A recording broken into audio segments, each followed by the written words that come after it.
Hi everyone, this is the very first episode of Web3 Quest, and I am super excited.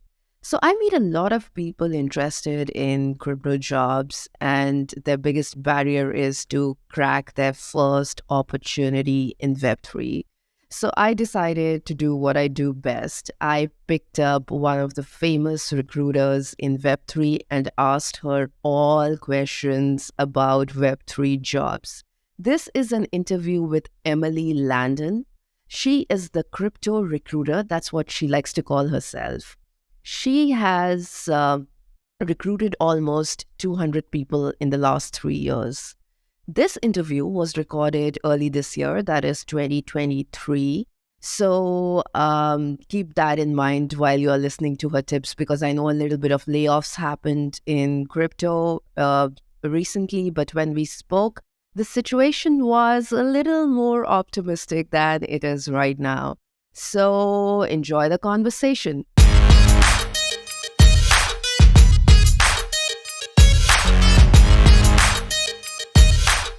So, how did crypto recruiters happen to you? How did you land up doing what you do? Yeah. So I was recruiting for financial services for 3 years and really enjoyed the space. So when crypto came around, it was a very natural transition for me. And what really attracted me about crypto and Web3 was the people. I don't know if you'd agree, but they're just some of the most fabulous people in Web3, just some of the nicest, most interesting, just like really good people. And I really enjoy the space. So when I saw an opening in the United States for a crypto recruiting firm, we kind of jumped right in, right? We wanted to create something that was more humanized. I feel like recruiting has become very transactional. It's very much about like, hey, are you a fit for the job? Great. Let's submit you. No, okay, I'm never going to talk to you again, right? And that's not how recruiting should go. It's a finding a job is a human experience, so it should be a humanized experience if someone's going to help you. Mhm. So, why particularly? So, what excites you about crypto or, say, the Web3 industry? I mean, it's one of Yeah. the most craziest jobs, to be like a Web3 recruiter, I feel, because companies are always hiring. And also, like, there's a very fast churn. So what really excites you about being a recruiter in Web3? I love the fast-paced nature of it. I really well, okay, so here's what it really gets down to. I'm very passionate about blockchain and blockchain technology. And I'm very like eager to see as much as I can in my lifetime. Like I just want to see this grow, develop, and blow up. I'm just so interested in it. So my contribution to the growth of the space is helping companies scale their teams. So selfishly, I can see more advancements. So that's really what gets me excited is the future potential of this industry. But yeah, I mean, crypto recruiting is wild. You should see my calendar. It is hilarious, in the best way possible. But, my day is filled with talking to candidates, talking to founders, talking to hiring managers about what they're looking for. What are some of their goals? And what's interesting is a trend we're noticing right now is a lot of companies are pushing off hiring till March 2023. Mm-hmm. We're just noticing that trend. There's no specific reason quite yet, but we're just getting a lot of similar, hey, we're not hiring now, but come March, we'll be adding people to the team. So, do you think it has something to do with the macroeconomic situation and recession and all those things? I think it definitely has a part to play. Definitely has a part to play. Companies are also, they're just not getting the funding that they need, right? So right now, the crypto recruiters are actually recruiting for free for the next like 15 days because we're running into the situation with clients that are tight on funding. And we're running into candidates that just have so much potential and they were just laid off. So right now, what we're doing is we're just trying to connect people, trying to get people off the job market, trying to help companies achieve their goals. And we really need to rally right now. Yeah. But I mean, I get the sense, I could be wrong though, but crypto particularly did not have such a bad layoff patch as compared to what happened in like Web2 and big tech. Hmm. And what do you think is the reason that crypto is still like hiring and they haven't really like completely freezed hiring as such? And you can still expect jobs in crypto. I mean, I'm in crypto, but I feel like, okay, we can still expect jobs in Yeah. 2023. Yeah. So, I mean, what is your sense? Why is that? Why are there still jobs? Yeah. Because companies are still growing, they're still building out their products, they're still building out their strategies, their processes. So companies are still growing, they're still moving forward to company goals, and they need the team to do it. But the problem is companies are running very lean teams right now. So, there's always going to be a need as these companies continue to develop their technology. But we're definitely seeing a slowdown on like marketing opportunities and recruiters and HR. Some of the non-revenue generating functions we're noticing a decrease on. Hmm. So, this is actually a question from one of the people in on Twitter that they sent me when I told them I'm interviewing you. So, for the first round that happens with hiring managers, a lot of people are not able to crack it, especially the people from Web 2 who are looking into their entry into Web 3. So, give us some tips that what are you looking for in candidates in that particular round? I mean, probably you can't tell us answers, but you can tell us what are the qualities that you look for in a candidate in that very first round, because you're the bridge that then goes to, then you hand over to the companies, right? I think what recruiters are looking for and what a hiring manager is looking for might be two different things. So as a recruiter and an outside recruiter, I my first interview, I want to get the nitty-gritty out of the way. Do you have this skill set? Tell me about this specific experience that you have. You know what I mean? How many years? Like I'm looking for very specific experience, whereas hiring managers are also looking for personality match. I mean, that's something we're sourcing for as well, but like hiring managers are really able to drill down into that. So when you're talking to an outsourced recruiter like myself, you really want to bring up your skills, your experience, give me formal examples of what you've been doing and how you've been implementing, et cetera, et cetera. Talk to me about metrics and numbers. I want to know all of your success stories. When you're in an interview with a hiring manager, I think one of the best ways to make a good first impression is doing your research on the company. Come prepared to the interview, knowing what does the company do? Who are their top competitors? What makes them different between their top competitors, right? Research the company, see if they have any, recent breaking news or new blog posts that may hint towards a company goal. So really coming prepared to that interview, especially as a new entry level employee, is going to set a good first impression. Um, Additionally, you definitely want to focus on your soft skills, but just going back to giving very specific examples of the experience that you have related to the questions that they're And answering you. That's how my day's going. I mhm, need another cup of coffee. all good, all good, all good. Uh, so, when it is somebody from Web 2, and of course you need people from Web 2, like we don't have Mhm. enough people in Web 3. Is it how much of a, let's say, disadvantage it is that you are from Web 2 and trying to get into a job in Web 3, and how much does it matter to you while you are interviewing? What are companies telling you that their first preference is only Web 3, or are they like, no, no, it's okay? So tell us a bit about that challenge. Like, if I'm Yeah. a, yeah. I mean, listen, if you're a Web3 company, it makes sense that you would prioritize a Web3 talent, right? If you're hiring a horse trainer, you want to hire someone that has experience with horses. You know what I mean? So it makes sense that a company's top priority would be those that come from the ecosystem. In my opinion, if you do come from Web 2, you are at a disadvantage because there are a lot of people in Web 3 already, but there's ways to get around this. So here's what I always suggest.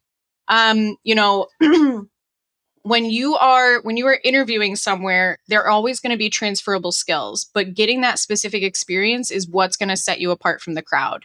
So I would get a subscription like to Mazari, go to their most recent funding rounds and find these companies on the internet, right? You can find their websites, you can find their Discords, their Telegrams, their Twitters, their LinkedIn profiles, just find them. But what you really want to find is their Discord. Go to their Discord, engage with their community, answer a couple of questions, ask a couple questions, and reach out to their community managers or leaders in the Discord and say, "Hey, my name is Emily. I'm really good at this. Do you guys need any help?"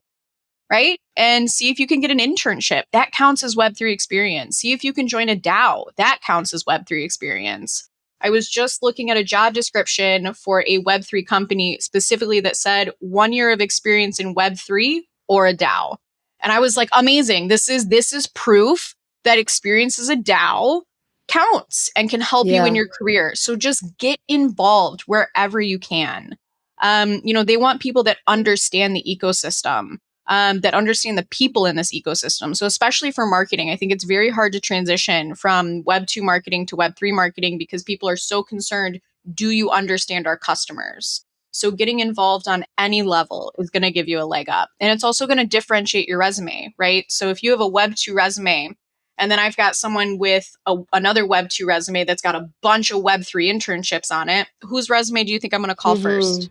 You know what I mean? So Yeah. I Yeah. think just getting in on the ground floor, even if it's unpaid experience, like work doesn't always have to bring monetary value, right? There is non-monetary value in volunteering or doing an internship with a company. It's going to open doors for you in the future. So a lot of times these gigs aren't paid, but that's okay because it's going to be in a little bit. Yeah. Or I mean, I sometimes for marketing specifically, I say just become active on Twitter. Like Yes.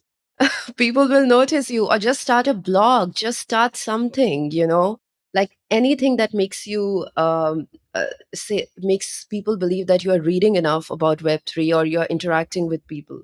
Yep, Okay, that you're so an expert, that you're a thought leader. Absolutely. so that comes to my second question, like how important is personal brand in Web3, and when you are recruiting, do you how do you assess that somebody's social media presence? Yeah. So personal branding is important to get yourself noticed and to start a reputation for yourself. When it comes to recruiting, from my end, personal brand isn't necessarily the first thing that I'm looking at. Hi, let's go elsewhere.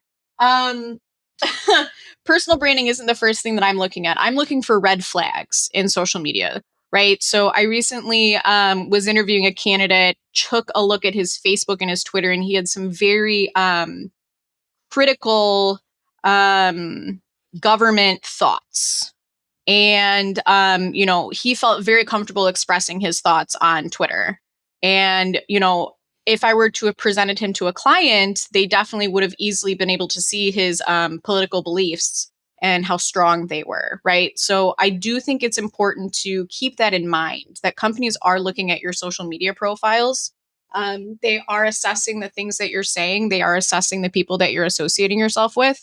But personal brand is just going to make it easier for you to be found, and it's going to make it easier for you to have people understand who you are before they interview you. But I do think monitoring what you put on social media is critical. And if you are a very strong minded political person, then feel confident making those types of tweets and knowing that that could affect your job hunt, because it very well can. And everybody's allowed to have their opinion, but you know, Web3 is it's a digital age. You do research on somebody, social medias are going to pop up, right? And customers are going to have opinions on people's social media profiles. So just something to keep in mind. Hmm.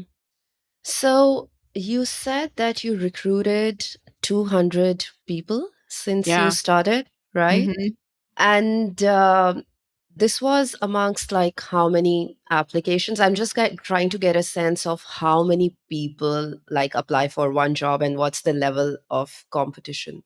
Yeah. So we had 40,000 applications in 2022. A lot of applications. Wow. It is very competitive to find a Web3 job and to secure a Web3 job, but it's even more difficult through a recruiting firm, honestly. So I talked to a ton of different people, and there's people that working with a recruiter would actually be a disservice to their career, right? How recruiting works is our clients pay us a percentage of the candidate's base salary or agreed upon retainer. We don't do retainers, but that's an option as Hmm. well. So for example, I get a lot of students that come to me that are just graduating, and they're so excited to work together, and I'm so happy to give all the advice and the guidance that I absolutely can. But when it comes to representing talent to our clients, we have to take in consideration there's an extra fee attached to our representation. So a lot of times with like more junior talent, I'll say, hey, you apply directly, because if you don't have the perfect amount of experience that they're looking for, right, they may not want to hire you through me. but they may want to hire you directly, right? Without paying for that extra fee. So, I really try to give out advice and to give out guidance, and I'm here to support people's job hunts. You know what I mean? We often work on it like more executive level Mm-hmm. positions or higher level. Don't get me wrong, I get social media positions all the time. It's awesome. Mm-hmm. But I also want to Mm-hmm. make sure that I'm setting people up for success, right? And sometimes that means that I need to be cut out, which is absolutely fine. We want to see people grow and be successful in this. But, recruiters can be very beneficial for candidates that are, 3 to 5 years, 3+ years in their career. They've got some established experience and they're just having trouble meeting the right people. Recruiters can be beneficial to less tenured talent through guidance and webinars and answering various questions. But sometimes it doesn't make sense to work with a recruiter because you'll have better results on your own. Okay, wow, that's really honest and sweet. Like, Yeah, a nice thing to say. So, are you also helping people once they are done the first round with you? Like, in terms of what's their preparation for the next level with? So, that's my first part of the question. And since you spoke about helping already, and I know a bunch of people who have 3, 5 years experience, some of them even 1 or 2 years in crypto, but are really looking for their next jump. So how do they reach out to you, and how do they contact you? So because you absolutely. said, yeah. So you can reach the best place to reach out to me is LinkedIn. Mm-hmm. If you just search the crypto recruiter, I will pop right up. Additionally, when you go to my LinkedIn, I've got my Linktree link, which has got my cell phone, my email, my Instagram, my TikTok. If you want to laugh with me, but I'm always around, always happy to help. My calendar usually fills up about 3 days in advance, so I just need people to be patient with me. But if I'm not available, I'll introduce them to a member of the team. But yeah, And the other part of like helping the candidates after the first round, so yes. when does your journey end with them Your actually? journey never ends with me. Your journey never ends with Yeah. me. I'm not kidding. There's a Yeah. gentleman, quick shout out to Adam Goodlet. I've been working with him for 7 years. Mm-hmm. And it's been a wild experience. I've helped him get 3 of his most recent Oh, positions. wow. And yeah, so it really needs to be a continuous relationship. But it's also on both ends, right? I'm going to follow up, but I also need you to check in on me too and see how everything's going, right? If you need Mm-hmm. something from me, don't be a stranger. You can always reach out. But what happens is, I'll have a great conversation with the candidate. We'll usually part as friends and stay in touch. They know they can reach out to me anytime. And when I have an opening for them, I will send it their way. Or if I just think about them, I'll send them a quick message and say, hey, I was thinking about you today. What's interesting is a lot of people think that's weird when I check in. They can be very off put. And it's like, I know most recruiters don't do this, but I'm just saying hi. That's where I think we've been so successful is by building these deep relationships. But everybody's got to keep in mind, I'm not bragging and I'm not complaining. I love what I do, but with 33,000 followers on LinkedIn, it can get hard for me to follow up with so many people so Of course. consistently. So Yeah. that's why I'm always saying, guys, call me, text me, like anytime you need something. I'm always around and I will always respond. And if I don't respond, not ignoring you, just missed your message. So I do need some help from the candidates when it comes to staying in touch. But yeah, that's my goal. I really want to be a support system for people. Wow, sounds great. So how many companies are you working with at this point? Yeah. So we've had around 50 clients in Mm-hmm. total.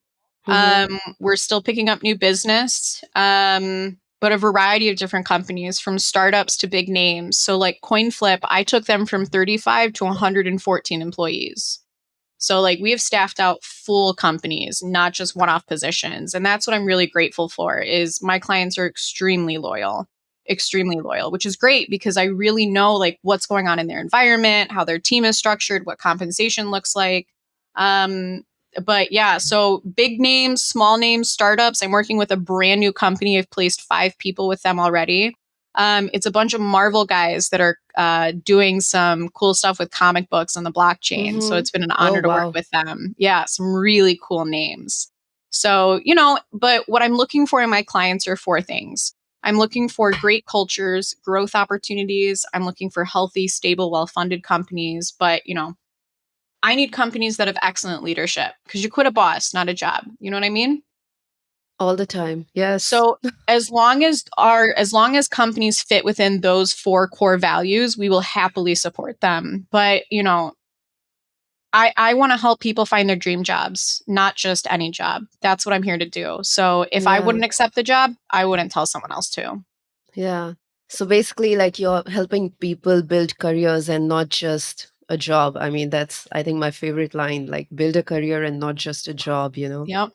So this is more like of emotional intelligence question, but I do feel that recruiters might have this problem sometimes. Um, so, what is your most difficult thing to convince when you're working with companies in terms of ideologies of hiring? You know, I think that there might be some values that you as a recruiter think are very important, but sometimes for companies it's difficult to make them understand that okay, Yeah. this is really important. So what is that one thing that you know it's difficult to convince, bring on the table? Like in marketing we say that oh my god, messaging, like really it's so important, is the core, but sometimes you want to go fast, if grow fast, and you don't understand it. So what is it in recruiting?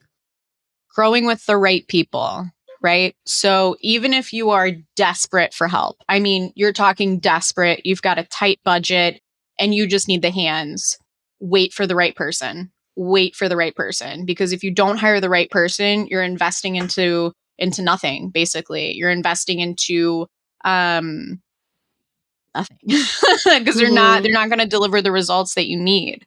So grow with the right people, and additionally hire leadership and let them build out the team.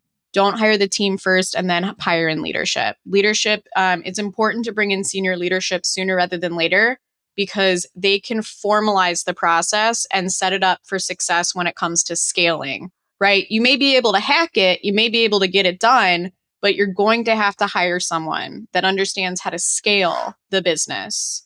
And you need to do it with the right people. So a lot of the times people will hire the executors first, and everybody's doing something, and then it kind of becomes a little bit of a mess. And then you've got to hire an executive leader to come in and clean it all up, right? And then you're backtracking. So I think growing with the right people and bringing in the right leadership, I Mm-hmm. cannot preach enough. But I think the other thing that companies are missing is like global workforces, like hire globally. If you have global employees, that means there is always somebody online pushing to achieve company goals. Round the clock, 24/7, someone is trying to achieve company goals. So I think hiring globally is a lot of things that companies are missing. I understand the time differences are tough, but like there are candidates out there that are willing to take the early meetings, willing to take the night meetings, you know what I mean? Willing to work US hours if you're based in the US, but there's so Mm-hmm. much talent globally that's being skipped out on. So that's what I would say. Grow with the right people, hire the right leaders, and work globally. Sorry, I know you said one thing, but those are my Yeah, three. yeah. No, it all makes sense. But I think Web3 really claims to be 100% remote and global. And but have you seen any kind of part of the world where a lot of talent is coming from because of the global remote hiring that has picked up? Yes. Yes. So global, like they're the talent hubs in the world are the United States, China, and India. That is where Mm-hmm. most of the talent is. LinkedIn just did a study on this. Um, and I think the problem is people are just so concerned about the mechanics of time zones and how do we pay this person properly? How do we offer benefits to someone in Nigeria? You know what I mean? And they get kind of stuck in that like headache of taxes, for lack of a better word. So I love seeing these new companies pop up, like Opolis. Opolis basically, they are your payroll provider, benefits provider. So they can employ anybody in the world underneath your payroll and provide them benefits and pay in their native currency. So I love solutions like this to take little things off the owner or the founders or the hiring managers' plates. I do think Web3 is probably the most global sector there is, but I still think there's more room for more global companies. So, I'm most of my clients are based in the US. Most of my clients are looking for US talent. It's just a trend that we're noticing here in the US. Mm-hmm. And I'm always pushing them like, hey, let's go global. let's talk to more people. We've got different budgets globally. We've got different types of people. We've got different cultures. I think it's only for the best to continue to make teams global. Our team is global. We're all across the world, and I absolutely love it. I mean, yeah, it's late nights, early mornings, but it's a great team. So where are they apart from the So US? we are all across the U.S. We're in Nigeria, and we're also in France. Okay, nice. Um, and now another question. So I've actually tracked, I've followed you for long on social media, and that's how you caught my eye. I think once you had posted a job post saying, let's get this out of the way. The salary for this position is this much, and then you posted it. And particularly, I see it with a lot of jobs that are listed on crypto recruiters. I don't know whether it's overall a Web3 trend, but definitely I see this salary transparency a lot from your side, which Yeah. is not there in Web2 at all. Like they waste Mm-mm. your time for 2, 3 rounds. Okay, I don't really want to be that Web3 person who's like, okay, Web2 is bad. But generally, okay, let's say most companies go through like this. So many rounds. Oh, we will come up with a salary that you want, blah, blah, blah. So, why is it that salaries are transparent in your job positions? Is it something consciously that you decided as crypto recruiters, or is it more of a crypto trend that they like to put the salary out there so that it makes everybody's life easy? It's a mix of both. I mean, it's definitely something that we're firm believers in, right? So you'll notice our website is black and white because our service is black and white. It's very direct, clear, and to the point. What you see is what you get. So I'm not here to bait anyone. I'm not here to negotiate people down, right? People are worth what they are worth. And I figured it would be most respectful just to be upfront. Hey, here's the salary. Are you still interested in this position, right? Because could I have a conversation with them and build a lot of value and ask them to take a super low salary? Absolutely. But again, I want to help people find their dream jobs. So if someone's not interested in the salary range, that's okay. We can still talk about it. We can see if there's upside. But likely, if you're searching for a different salary band, it makes sense to wait until that kind of salary is open. So I really like the direct nature of it. Um, I just think people should know what they're getting into, the good, bad, and the ugly, like right up front. I'm a big believer in that, in transparency. A lot of candidates will take jobs and feel blindsided when they accept the job because, they don't feel like the company was super upfront about what the culture was like or even what the responsibilities were like. Heck, sometimes the job even changes entirely. So that's why we're so thoughtful in who we work with because I want people to know 100% what they're getting into. You know what I mean? I think we've all had that experience where we start a job and it's like, oh, this is not what I signed up for. And that's what I want to avoid. So I think just by starting with a transparent salary makes things a lot easier for both us and both for the candidate. Um, yeah. Yeah. And have you ever given personalized feedback if somebody has asked that why did they not crack an interview with you? Absolutely. Absolutely. But here's what's interesting. So there's a reason why companies don't give feedback, and it's so they don't get sued, What is it? right? Oh, okay. It's so they don't get sued because any piece of feedback that you could give could count as discrimination. You know what I mean? Like, oh, we were Hmm. actually looking for someone with 3 years of experience in product management. Well, that's age discrimination, right? So there's always a way, and that's the real reason why companies aren't providing firm feedback on why they're not a fit for the position because they're afraid of getting sued. Because people, when they're rejected, they get very hurt and they get very angry, especially if it's a job they were very interested in. Hmm. So that's the real reason why companies aren't providing feedback is they're afraid of the backlash. I wouldn't say But you, afraid, but like they just, yeah, you know what I mean?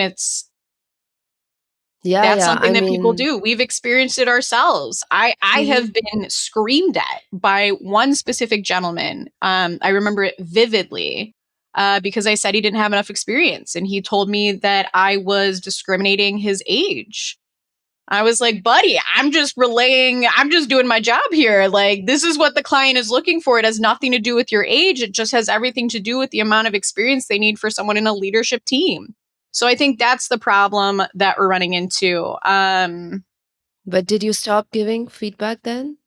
I give it lightly. I don't always give like the very, very, very, very, very Mm-hmm. specifics. Like if someone bombed an interview, I'll say, hey, bomb the interview. Here's what I heard back. Mm-hmm. But, Mm-hmm. you do have to be very careful when providing feedback because people can take it so personally and really take ownership of how they respond to that. Yeah. So, okay, I just slipped my mind. What was the next thing I was going to ask? Yeah, what are the hottest jobs in Web3 right now? Yeah, Or like out of these 200 people, I don't even need to ask it. I think it must be developers that took the the first spot of like most, but after developers, like what are the other jobs that are mostly you're hiring for? great question. So after developers, it's going to be product. We've got a lot of product openings. Mhm. We've noticed a downtick in marketing, a little bit of an uptick in finance and accounting. Um, Mhm. we have noticed security has gone like off the roof. Security and governance, very very critical hires right now. Um, I mean, engineering is always going to be number one. It really fluctuates. It really depends on what's going on in the market. And what's interesting is a lot of these companies have started at the same time. So they all kind of have the same hiring needs, right? So we're kind of going through like these ebbs and flows of they need this at this time. Now they need this at this time. So right now, developers are the highest. But honestly, I think marketing was actually our top hire last year. Oh, even more than developers, is it? Even more than developers, I think it was marketing because they were building out like I think developer was number one actually, but marketing was probably a Mhm. close second. But like they were building out full, social media, community management, marketing managers, CMOs. I mean, like people were really going headfirst into marketing, and now they're laying all those people off. And are you hiring for crypto recruiters? Internally, right now, Yes. no, not right now. We're running a lean, mean team. We are all set over here. We may Okay. be growing the team into adding another business development person, potentially another marketing associate in the Mhm. future. But right now we are super tight. I'm a little, I think something I'm a little worried about is we've got such a great vibe going on. Adding another person is always a risk, right? Because you Yeah, never know how yeah. they're going to affect the company culture. And I just feel like, you know, it feels good right now. It feels really Yeah. good. And I wish every team could get to this point where it just felt like a well-oiled machine. Mhm. Yeah, there's this very famous YouTuber, Ali Abdal. He like expanded his YouTube channel to 3 million something followers. And I was Wow. listening to his interview yesterday where he said like the biggest mistake they did was when they thought that more hiring will lead to more output, because that's never the case.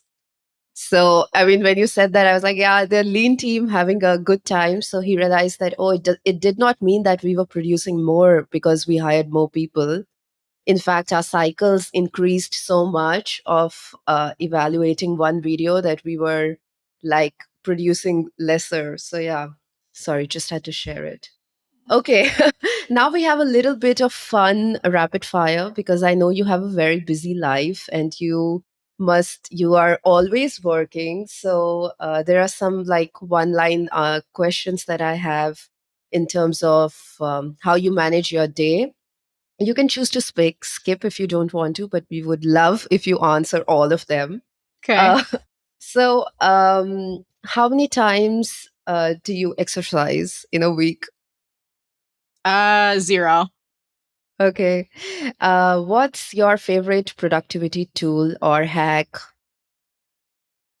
What's my favorite calendar alarms, calendar alerts. That's my favorite productivity alert hack is calendar alerts.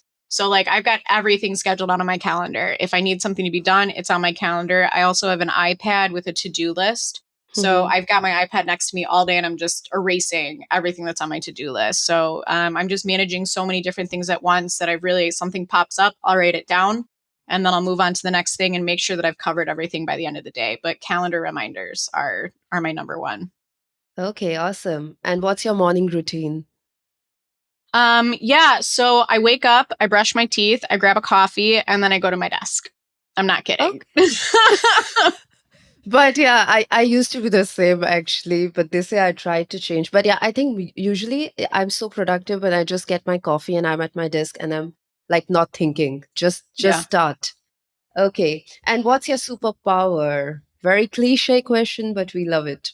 So my secret superpower is um I will think this sounds absolutely crazy, but I will think about someone and then they will call me or vice versa. Like this always happens. Like someone will be thinking of me and I call them and they're like, Emily, I was just thinking about you. Or vice versa. I'll be thinking about someone and then they call me. Like, I don't know what this is, but like I've got some ESP thing going on where I'm thinking Mhm. about someone and then they'll call me or vice versa. And it's like the strangest thing. So my superpower is being really in touch with people. Additionally, multitasking. I think multitasking is a big superpower of mine. Um, I had 6,000 conversations last year with people. I tallied most of them. So it's a lot of hours. It's a lot of long work. It's a lot of people. But I love it. So that's why I don't have a morning routine. I just get at it in the Yeah. morning. Okay, wow. It was really inspiring, Emily, to know what you are doing and finally talking to you. Sometimes it's so nice to talk to all the people we see on social media in real life. So, no, not really real life, but virtual life. So, thank you for your time. And is there anything else you would want to leave us with? A message, ending note? I'm just really proud that the Crypto Recruiters were named the number one recruiting firm in the US. I'm really proud about that. We worked very hard for that and, have helped so many people. So I'm just excited to continue it on. We hope the best for you as well, Emily. Thank you so much for joining. Thank you for So, having me.